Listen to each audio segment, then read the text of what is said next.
본 영상은 수험생의 실기고사에 대한 안내를 위한 것으로 실제와는 차이가 날 수 있음을 알려드립니다. 세계적인 프로그램과 다양한 해외 연수로 글로컬 스포츠 전문 인재를 양성하는 스포츠과학부. 안녕하세요. 전 우리 수험생들의 선문대학교 입학을 도울 합격 도우미입니다. 우리 멋진 수험생들이 선문대학교에서 최고의 스포츠 교육을 받을 수 있게 실기고사에 대해 알려줄게요.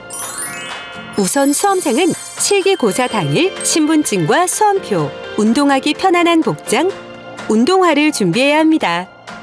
지금부터 알려드릴 종목은 민첩성과 순발력을 측정하는 20m 왕복 달리기입니다. 1회 실시를 원칙으로 하고 0.01초 단위로 기록을 측정합니다.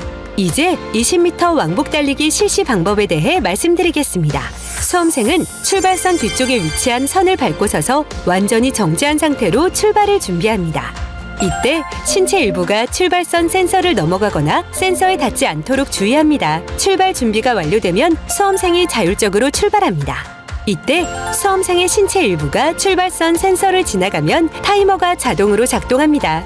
20m 전방의 버튼을 터치하고 되돌아와 출발선의 버튼을 터치하고 다시 20m 전방의 버튼을 터치하고 다시 돌아와 출발선을 통과합니다. 출발선을 통과하면 센서에 의해 타이머가 멈추고 기록이 측정됩니다. 20m 왕복 달리기 시 주의사항에 대해 알려드립니다.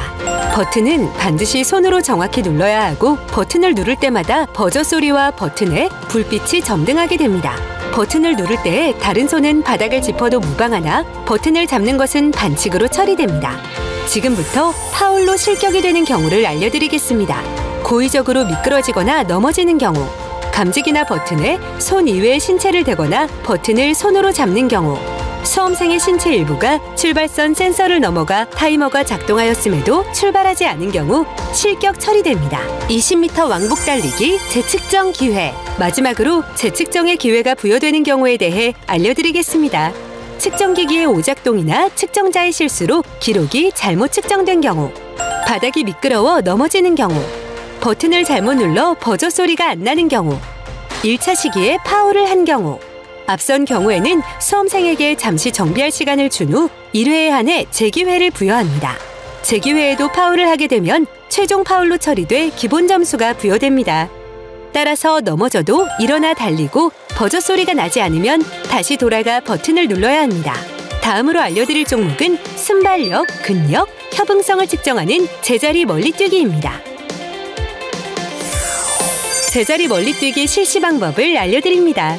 수험생들은 출발선에 3스텝 또는 2스텝을 선택하여 섭니다. 이때 구름판의 표시선을 넘지 않도록 주의하고 양발이 전방을 향하도록 정렬합니다. 발구름은 양발로 함께하며 전상방으로 뛰어 착지판 안에 두 발 모두 착지합니다.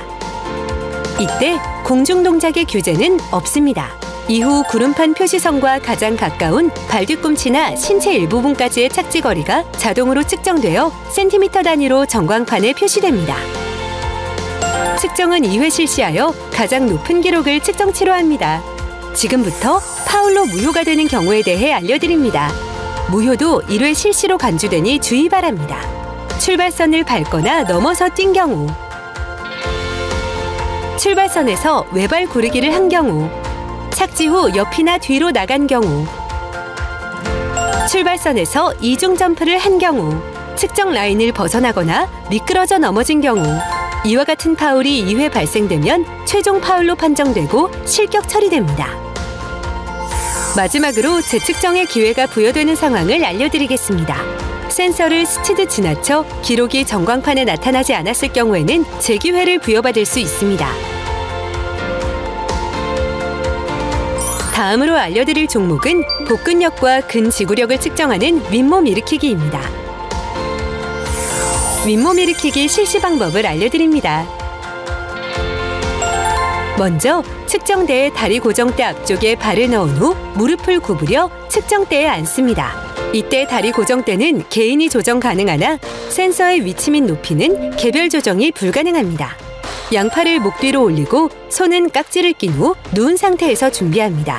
이때 등판 센서는 개별 조정이 불가능합니다. 준비 시작 고호와 함께 타이머가 작동됩니다. 수험생의 등이 정확히 센서에 닿은 후 팔꿈치가 허벅지 위쪽 센서를 통과하면 1회로 측정됩니다. 전광판에 1분간 실시한 횟수가 나타나는데 여기서 반칙으로 판정된 횟수를 차감하여 최종 기록이 나옵니다. 이때 반칙은 측정자가 반칙이라고 외치며 카운터기로 따로 계산합니다. 지금부터 파울로 처리되는 상황에 대해 알려드리니 주의 바랍니다. 깍지를 낀 손이 풀어지는 경우, 엉덩이를 떼고 반동을 이용해 배치기를 하는 경우, 몸을 비틀며 일어나는 경우, 팔꿈치가 대퇴의 한쪽만 닿거나 팔꿈치가 대퇴에 닿지 않는 경우 모두 최종 기록에서 제외됩니다. 다음은 센서에 대한 주의사항을 알려드리겠습니다. 윗몸 일으키기는 센서를 통해서만 카운터가 되므로 특별히 신경 써야 합니다. 팔꿈치가 센서를 정확하게 지나지 않을 경우, 등판에 제대로 등이 닿지 않을 경우 기록으로 측정되지 않습니다. 예비 선문대학교 학생 여러분, 각 종목들의 주의사항 등을 확실하게 숙지하시고요. 매일매일 자신과의 싸움이 힘겹더라도 최선을 다한 노력으로 합격의 꿈을 잡으세요.